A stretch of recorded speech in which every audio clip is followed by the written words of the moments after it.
착하게 살았는데 왜 가난할까? 복을 막는 세 가지 어리석음. 나무 아미타불 관세음보살. 오늘도 이 자리에 함께 해주신 여러분께 깊은 감사와 합장을 올립니다. 먼 길을 걸어오느라 참으로 고생 많으셨습니다. 평생을 착하게만 살아온 그 무거운 어깨 위에 왜 복은 오지 않는가 하는 의문의 짐까지 짊어지고 계셨지요. 지금 이 순간만큼은 그 어떤 자책도 원망도 모두 문 밖에 놓아두고 오직 자신의 내면과 고요히 마주해 보십시오. 누구보다 정직하게 살았고 누구보다 가족을 위해 헌신했으며 남에게 손가락질 받을 일 한 번 하지 않고 살아왔습니다. 내일은 나아지겠지, 내일은 편해지겠지 하는 희망 하나로 버텨왔습니다. 하지만 그 보답으로 돌아온 것은 무엇입니까? 통장에는 한 푼 남지 않고 몸은 여기저기 삐걱거리며 신호를 보내고 마음속에는 설명할 수 없는 허망함만 자리 잡고 있지 않습니까? 내가 전생에 무슨 죄를 지었길래 이런 생각 한 번쯤 해보지 않으셨습니까? 착하게만 살았는데 왜 이렇게 힘든지, 성실하게만 살았는데 왜 복은 저만치 달아나 있는지. 부처님께서는 말씀하셨습니다. 지혜 없는 자비는 자비가 아니요 스스로를 괴롭히는 착함은 결코 복이 되지 않는다고. 한번 깊이 들여다보십시오. 당신이 그토록 베풀고 희생하며 착하게 살아온 그 시간들이 과연 진정한 복을 쌓는 길이었습니까? 부처님께서는 보시, 즉 베풀물 강조하셨습니다. 베푸는 것은 좋은 것입니다. 남을 돕는 것은 아름다운 일입니다. 하지만 부처님께서는 동시에 이렇게도 말씀하셨습니다. 먼저 자신의 그릇을 채운 후에 넘치는 물로 남의 그릇을 채워야 한다고. 생각해 보십시오. 내 그릇이 텅 비어 있는데 남의 그릇만 채우려 하면 어떻게 됩니까? 나는 영원히 메마르고 상대방은 그것을 당연하게 여기게 됩니다. 더 주어도 감사함은 사라지고 조금이라도 덜 주면 섭섭해하는 마음만 생깁니다. 이것이 과연 복을 쌓는 길일까요? 아닙니다. 이것은 복의 항아리에 구멍을 내는 것입니다. 물은 앞에 바위가 있으면 돌아가고 구덩이가 있으면 채우되 제 몸까지 말리지는 않습니다. 그런데 우리는 어떻습니까? 내 몸이 다 말라 비틀어질 때까지 남의 구덩이만 채우려 애쓰지 않았습니까? 부처님께서는 말씀하셨습니다. 보시에는 때가 있고 분수가 있다. 기쁜 마음으로 할 수 있을 때 하는 것이 진정한 보시오. 억지로 하는 베풀문 씨앗이 아니라 독이 된다. 지금 이 순간 당신의 마음을 들여다보십시오. 베풀 때마다 진심으로 기뻤습니까? 아니면 어쩔 수 없이 거절할 수 없어서 했습니까? 그 억지로 참았던 마음들이 쌓이고 쌓여 지금 당신의 가슴 속에서 원망이라는 불씨로 타오르고 있지는 않습니까? 우리는 아니오라는 말을 배우지 못했습니다. 착한 사람은 거절하지 않는다고 배웠고 좋은 사람은 모든 부탁을 들어준다고 믿었습니다.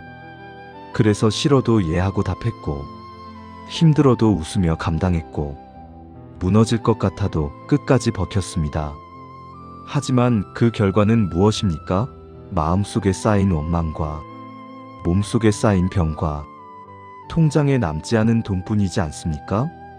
부처님께서는 말씀하셨습니다. 원망을 품고 하는 선행은 선행이 아니라고. 마음이 청정해야 복이 따르고 마음이 더러우면 재앙이 따른다고. 싫은데 억지로 예하고 답하는 순간 당신의 마음속에는 보이지 않는 독이 쌓입니다. 겉으로는 착한 일을 했지만 속으로는 또 나한테만 시키네. 왜 맨날 나만. 이런 작은 원망의 씨앗이 결국 복을 갉아먹는 벌레가 됩니다. 어둠이 내린 강가에 앉아 흐르는 물을 바라본 적이 있습니까? 물은 바위를 깨부수려 애쓰지 않습니다. 그냥 돌아갑니다. 억지로 밀어붙이지 않습니다. 우리 삶도 그와 같아야 하지 않겠습니까? 할 수 있는 것은 하되 할 수 없는 것은 담담히 거절하는 것. 그것이 나를 지키는 길이요. 진정한 복을 쌓는 길입니다. 거절은 냉정함이 아닙니다. 거절은 지혜입니다. 내가 무너지지 않아야 진정으로 누군가를 도울 수 있기 때문입니다. 부처님께서는 말씀하셨습니다. 어리석은 자와 길을 함께 가지 말고 악한 자와 벗하지 말라고 하지만 우리는 어떻게 살아왔습니까? 그래도 가족인데, 그래도 오래 알고 지낸 사이인데, 그래도 인연인데, 이렇게 말하며 나의 복을 빼앗아가는 사람들을 곁에 두고 살아왔습니다. 늘 부정적인 말로 내 기운을 꺾는 사람, 내가 해주는 것을 당연하게 여기는 사람, 필요할 때만 연락하고 도움받을 것 다 받고 나면 사라지는 사람, 이런 사람들과 함께 있으면서 왜 내 삶에는 복이 오지 않는지 의아해합니다. 깊은 산속에 고목이 쓰러져도 숲은 여전히 푸릅니다. 강물은 변함없이 흐릅니다. 세상은 우리가 있든 없든 제 갈 길을 갑니다. 당신이 그토록 붙잡고 있던 그 인연들도 사실은 당신 없이도 잘 살아갑니다. 오히려 당신이 놓아주는 순간 그들도 스스로 설 기회를 얻고 당신도 비로소 자유를 얻게 됩니다. 인연을 정리하는 것은 모진 일이 아닙니다. 나와 상대방 모두를 위한 자비입니다. 내가 계속 받아주면 상대방은 변하지 않습니다. 내가 단호하게 선을 그어야 상대방도 깨닫게 됩니다. 그리고 무엇보다 그 텅 빈 자리에 진정한 복을 가져다 줄 인연이 들어옵니다. 살아보니 손에 쥐면 영원할 줄 알았던 것들이 하나둘 모래알처럼 빠져나가는 것을 보며 허망함을 느끼지는 않으셨습니까? 우리는 평생을 무언가를 쌓아 올리는 데 바쳤습니다. 하지만 나이가 들면 비로소 깨닫게 됩니다. 그토록 움켜쥐려 했던 것들이 결국은 한낱 꿈결 같은 것이었음을 부처님께서는 말씀하셨습니다. 모든 것은 인연 따라 모였다가 인연 따라 흩어진다고, 집착하는 마음이 곧 고통의 뿌리라고, 이제는 손을 놓을 때입니다. 꽉 쥐고 있던 주먹을 펴보십시오. 그 안에 무엇이 있었습니까? 사실은 아무것도 없었음을, 허공뿐이었음을 인정하는 순간 당신의 진짜 삶은 시작될 것입니다. 부처님께서는 말씀하셨습니다. 자신을 사랑할 줄 아는 자만이 진정으로 남을 사랑할 수 있다고. 먼저 내 마음의 항아리를 채워야 한다고. 먼저 내가 건강해야 한다고. 먼저 내가 평안해야 한다고. 그래야 다른 사람에게도 진정한 사랑을 줄 수 있다고. 비행기에서 산소 마스크가 떨어지면 먼저 자신이 쓰고 나서 아이에게 씌워주라고 하지 않습니까? 이치가 같습니다. 내가 먼저 살아야 남도 살릴 수 있습니다. 내가 먼저 행복해야 가족도 행복할 수 있습니다. 내가 먼저 복을 받아야 남에게도 복을 나눌 수 있습니다. 이것이 이기적인 것입니까? 아닙니다. 이것이 가장 지혜로운 사랑입니다. 이제 우리는 애쓰며 달려왔던 긴 여정을 지나 모든 것을 있는 그대로 내버려두는 지극한 평온의 문턱에 서 있습니다. 평온이란 폭풍우가 치지 않는 상태가 아닙니다. 폭풍우가 치는 한복판에서도 마음의 중심이 흔들리지 않는 상태입니다. 세상은 여전히 시끄럽고 사람들은 저마다의 욕망을 쫓아 분주하게 움직이겠지만 그 풍경을 바라보는 당신의 눈빛은 이전과 같을 수 없습니다. 지혜 없이 베풀던 어리석음을 알았고 거절하지 못해 쌓인 원망을 깨달았으며 놓아야 할 인연을 붙들고 있던 집착을 보았기 때문입니다. 이제 당신에게 남은 과업은 일상의 매 순간을 그저 내버려둔 채로 유유자적하게 살아가는 일뿐입니다. 밥을 먹을 때는 밥맛을 느끼고 잠이 오면 그저 깊은 잠에 빠져들며 슬픔이 찾아오면 눈물을 흘리고 기쁨이 오면 빙글에 미소 짓는 것, 그것이 바로 최고의 수행이자 완성된 삶입니다. 지나온 세월의 상처를 억지로 치유하려 들지 마십시오. 흉터는 흉터대로 당신이 살아온 훈장임을 인정하고 그저 내버려 두십시오. 다가올 미래를 미리 걱정하며 현재를 망치지 마십시오. 내일의 일은 내일의 인연에 맡기고 당신은 지금 이 순간에만 집중하십시오. 늦지 않았습니다. 혹시 이런 생각이 드십니까? 이제 와서 뭘 바꿔봐야 소용없어. 평생 이렇게 살았는데 지금 바꾼다고 달라질까? 나이도 많은데 새로운 방식으로 사는 건 힘들어. 부처님께서는 말씀하셨습니다. 깨달음에는 때가 없고 변화에는 늦음이 없다. 지금 이 순간이 바로 새로운 시작이다. 평생을 착하게 살았다고 생각하며 왜 복이 없는지 의아해하셨다면 이제는 그 착함의 방식을 바꿀 때입니다. 억지로 베풀고 거절하지 못해 쌓인 그 모든 원망을 이제는 내려놓아야 합니다. 부처님께서는 말씀하셨습니다. 늙음이란 몸이 쇠한 것이지 마음이 다친 것이 아니다. 많은 이들이 인생의 후반부에 들어서면 이제 배움은 끝났다고 생각합니다. 이 나이에 뭘 더 배우겠어?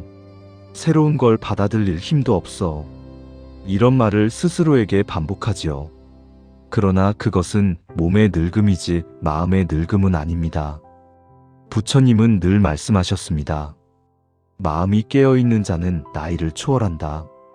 인생의 후반전은 버티는 시간이 아니라 새롭게 깨어나는 시간입니다.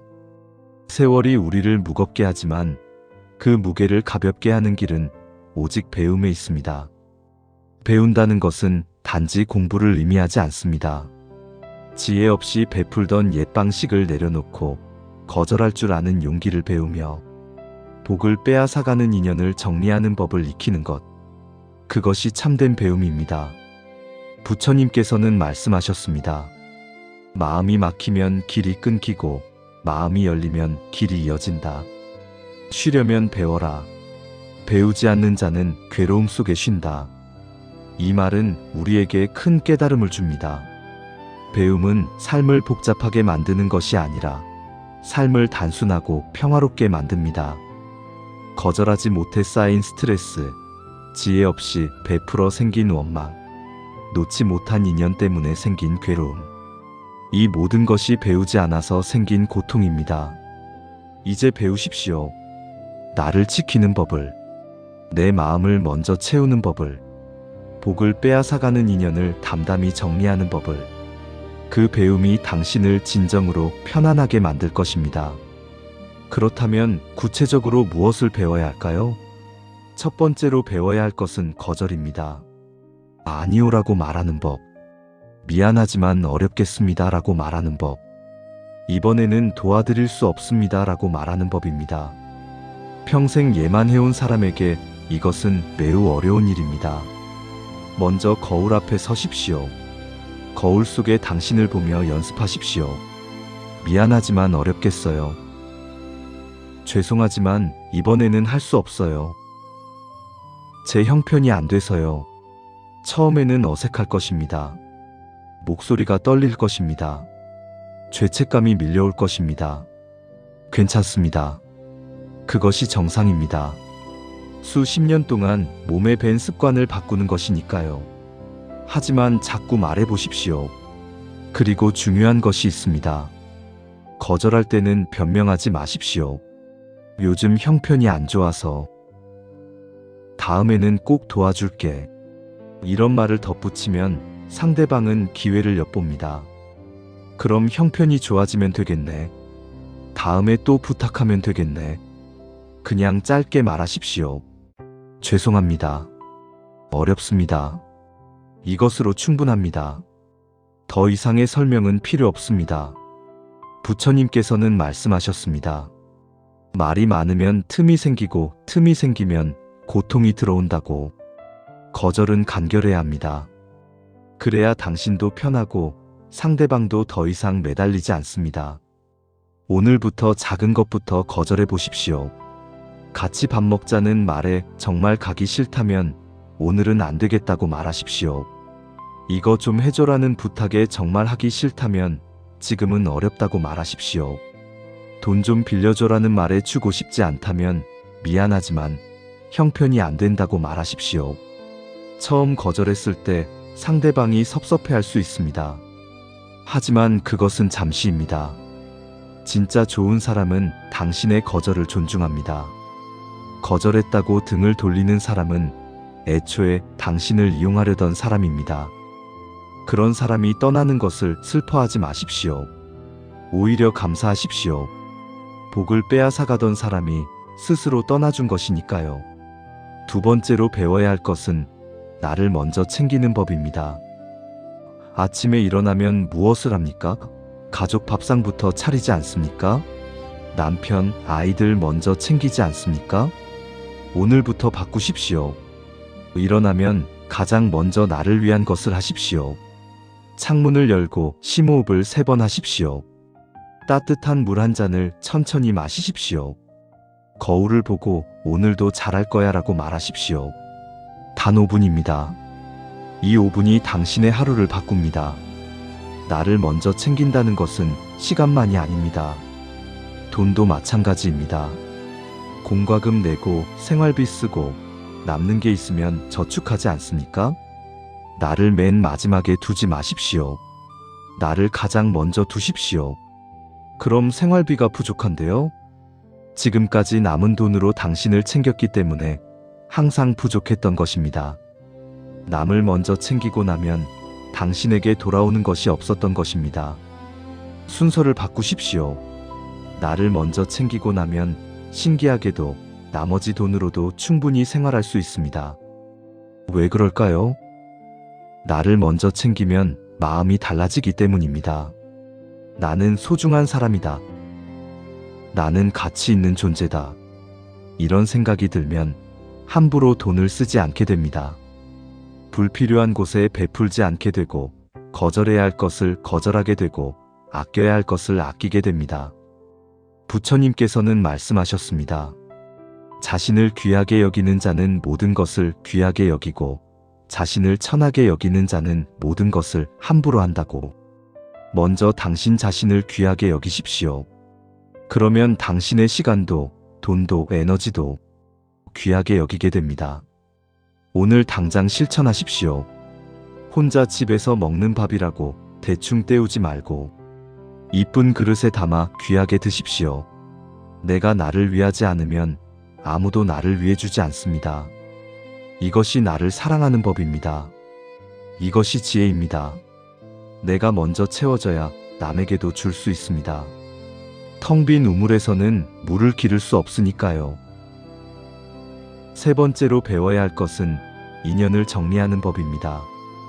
이것이 가장 어려운 배움입니다. 하지만 가장 중요한 배움이기도 합니다.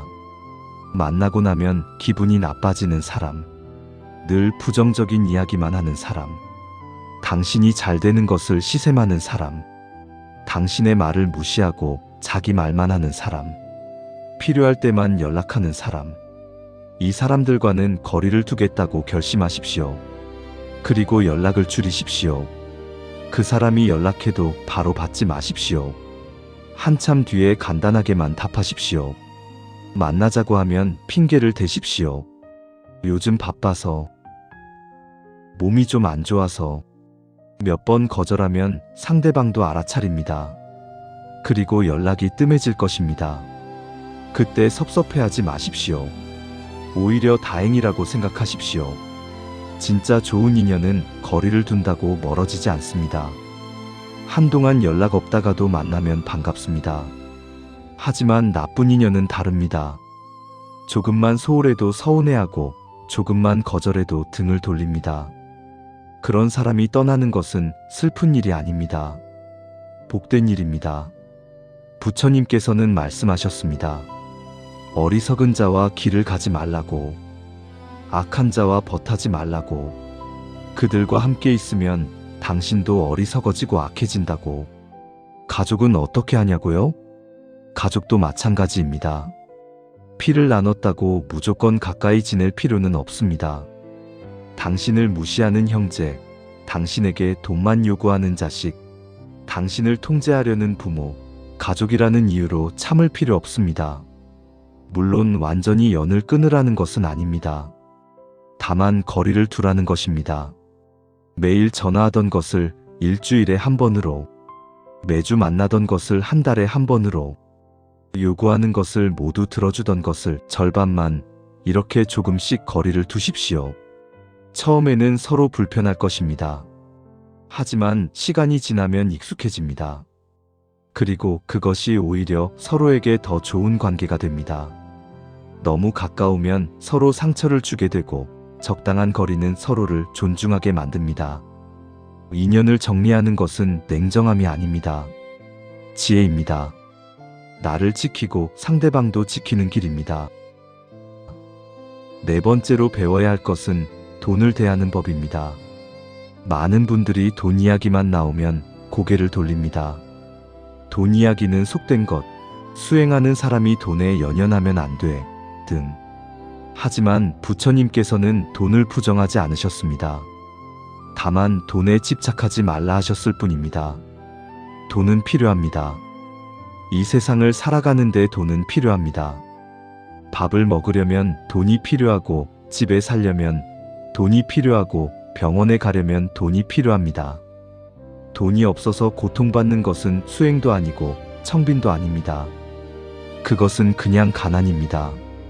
부처님께서는 말씀하셨습니다. 재물은 정당하게 얻고 지혜롭게 쓰라고. 정당하게 얻는다는 것은 무엇입니까? 남을 속이지 않고 떳떳하게 일해서 번 돈입니다. 지혜롭게 쓴다는 것은 나를 위해 먼저 쓰고 나의 미래를 위해 쓰고 그리고 나서 여유가 있으면 남을 위해 쓰십시오. 기쁜 마음으로 베풀 수 있을 때만 베푸십시오. 순서를 지키십시오. 나, 가족, 미래, 남.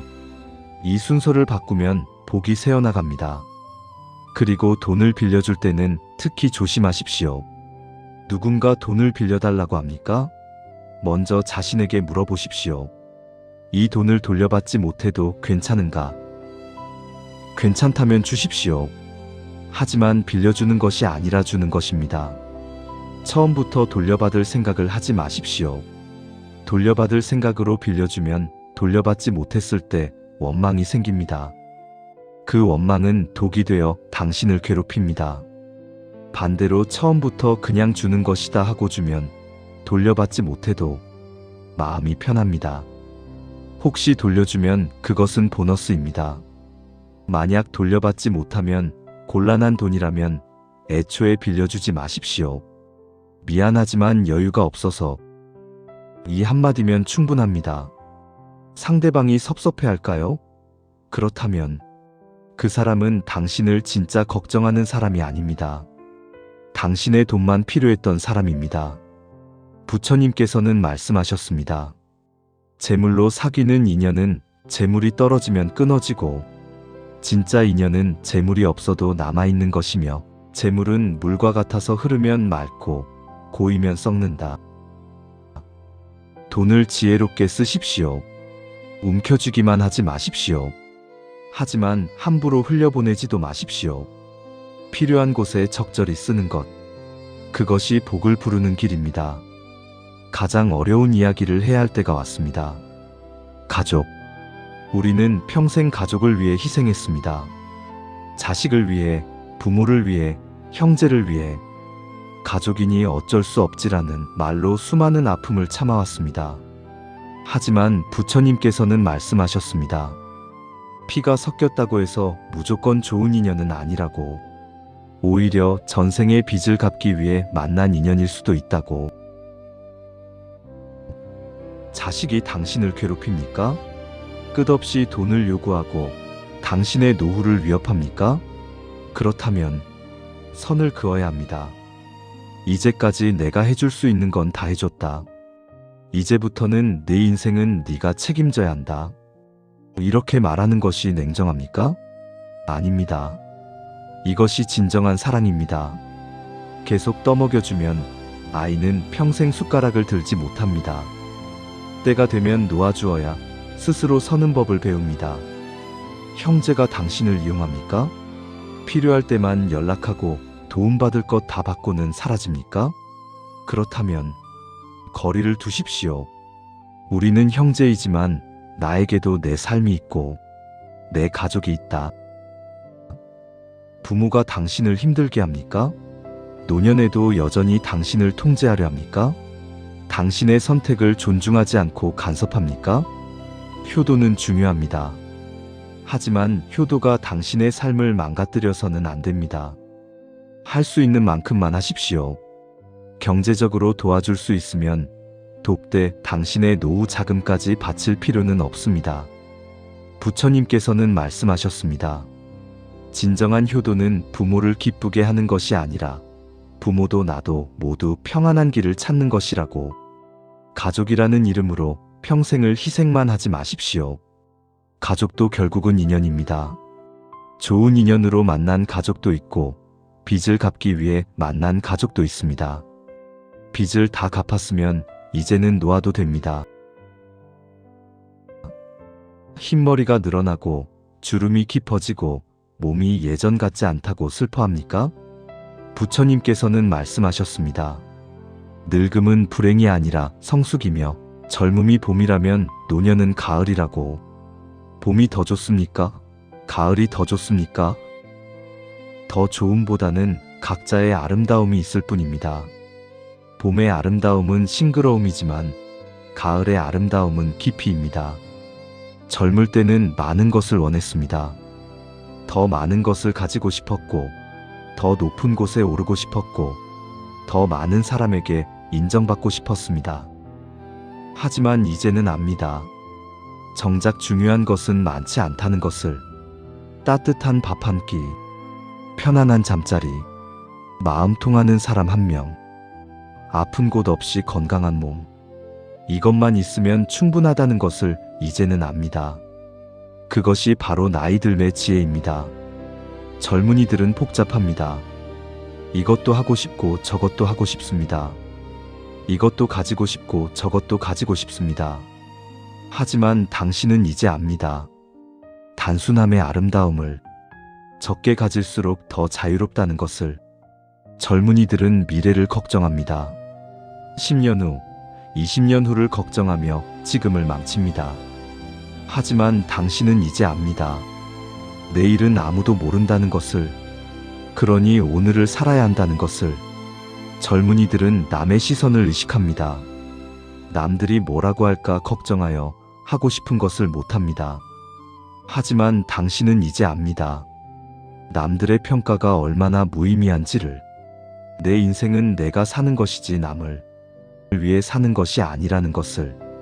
이것이 모두 나이 들미 준 선물입니다. 그러니 나이가 들었다고 슬퍼하지 마십시오. 오히려 축하하십시오. 이제야 진짜 자유를 얻을 나이가 되었다고. 이제 일어설 시간입니다. 이 자리에 앉아 있는 동안 당신은 많은 것을 돌아보았습니다. 착함이라는 이름으로 나를 갉아먹던 보시, 거절하지 못해 쌓인 원망, 놓지 못한 인연의 무게. 이제 이 모든 것을 이 자리에 놓고 가십시오. 일어서면서 다짐하십시오. 오늘부터 나는 지혜롭게 베풀겠다. 기쁜 마음으로 할 수 있을 때만 베풀고 억지로는 하지 않겠다. 오늘부터 나는 거절할 줄 알겠다. 할 수 없는 것은 담담히 거절하고 내 마음의 평안을 먼저 지키겠다. 오늘부터 나는 인연을 정리하겠다. 나를 지치게 만드는 사람들과는 거리를 두고 나를 편안하게 해주는 사람들과 함께하겠다. 오늘부터 나는 나를 사랑하겠다. 나의 몸을 돌보고 나의 마음을 챙기고 나의 행복을 우선하겠다. 이것은 이기적이 아닙니다. 이것이 지혜입니다. 이것이 복을 쌓는 길입니다. 부처님께서는 말씀하셨습니다. 스스로를 등불로 삼으라고. 남에게 의지하지 말고 자기 자신을 믿으라고. 당신 안에 이미 모든 답이 있습니다. 당신 안에 이미 복의 씨앗이 있습니다. 다만 그것을 발견하지 못했을 뿐입니다.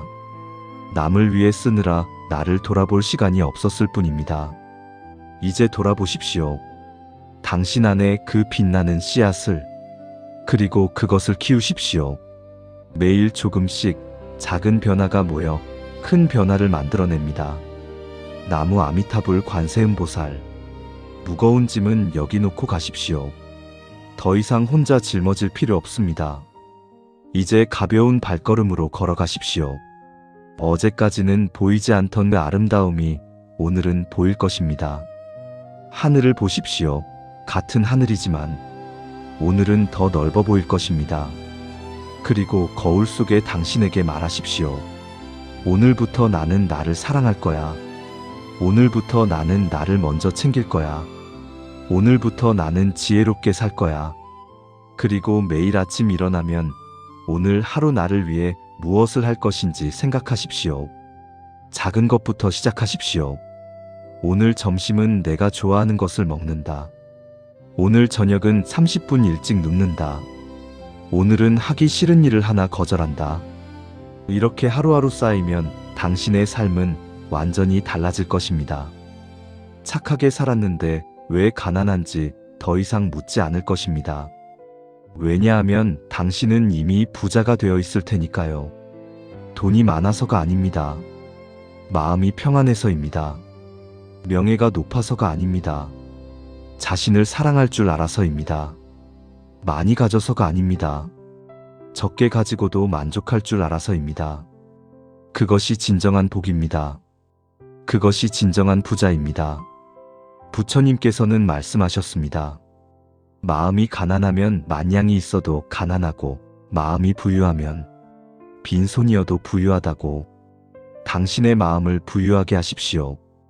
그것이 복을 부르는 길입니다. 이제 마지막 인사를 올립니다. 오늘 이 법문이 당신의 삶의 작은 불씨가 되기를 바랍니다. 그 불씨가 타올라 당신의 어두운 길을 밝히고 따뜻하게 해주기를 바랍니다. 그리고 언젠가 당신이 다시 이 자리를 찾았을 때 오늘과는 다른 모습으로 환하게 웃으시길 바랍니다. 부처님께서 함께 하시길 빕니다. 나무 아미타불 관세음보살